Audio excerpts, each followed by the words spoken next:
নবীজির কদম মোবারকে সম্মানিত উপস্থিতি, আজকে জানেন আমরা এমন একটা অবস্থায় পড়েছি।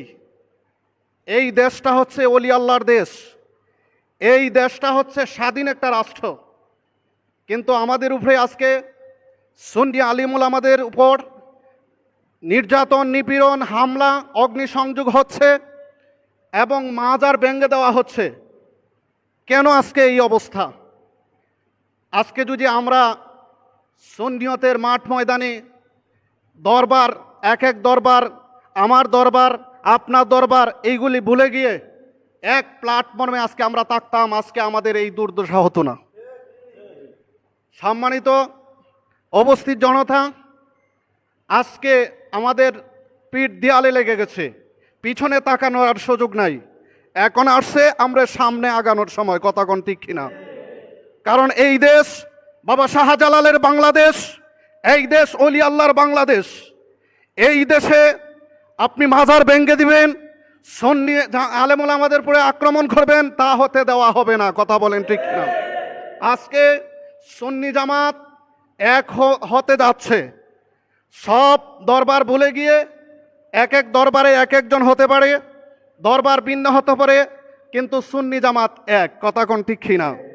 আমরা আহ্বান করব, যেই দরবারে আপনি থাকেন না কেন, যারা দরবার ভিত্তিক রয়েছেন, যারা পীর মাশায়েখ রয়েছেন, যারা দেশপন্ন আলেম ওলামা রয়েছেন, আমরা সব ভেদাভেদ ভুলে গিয়ে একই প্ল্যাটফর্মে চলে আসার। কথা কোন ঠিক না?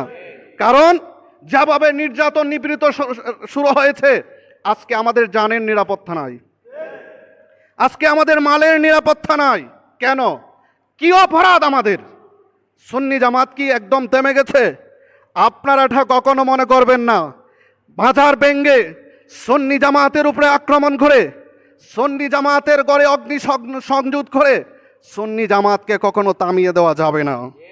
কারণ এক পারকীকে তোমরা হত্যা করেছো, লক্ষ পারকী আজকে বাংলার জমিনে জন্ম হয়েছে। এটা কখনো মনে করিও না যে তোমরা সুন্নিয়তকে থামিয়ে রাখতে পারবে। যত তোমরা আজকে আক্রমণ করবে, সুন্নি জামাত ততই সামনে এগিয়ে যাবে। কারণ আল্লাহর ওলির আগমন হয়েছে এদেশে, জানেন আপনারা। এই বাবা শাহজালালের আগমনের কারণে গড় গোবিন্দর পতন হয়েছে।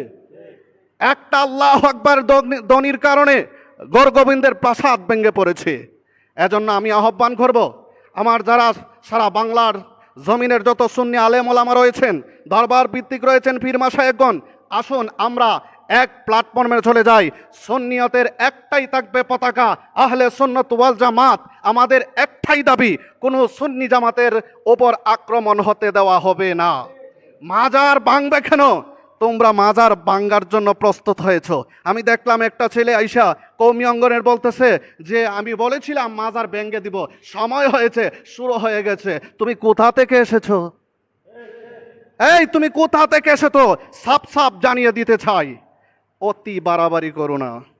আমাদের পিঠ দেয়ালে লেগে আছে, আমরাও সামনে অগ্রসর হতে জানি। কথা বলেন ঠিক কিনা? তাই আমি আমার বক্তব্য দীর্ঘ না করে আমি সমস্ত বাংলার সুন্নি জনতাকে একই প্ল্যাটফর্মে আসার আহ্বান জানিয়ে এখানেই সমাপ্ত করছি। আসসালামু আলাইকুম ওয়া রাহমাতুল্লাহি ওয়া বারাকাতুহু।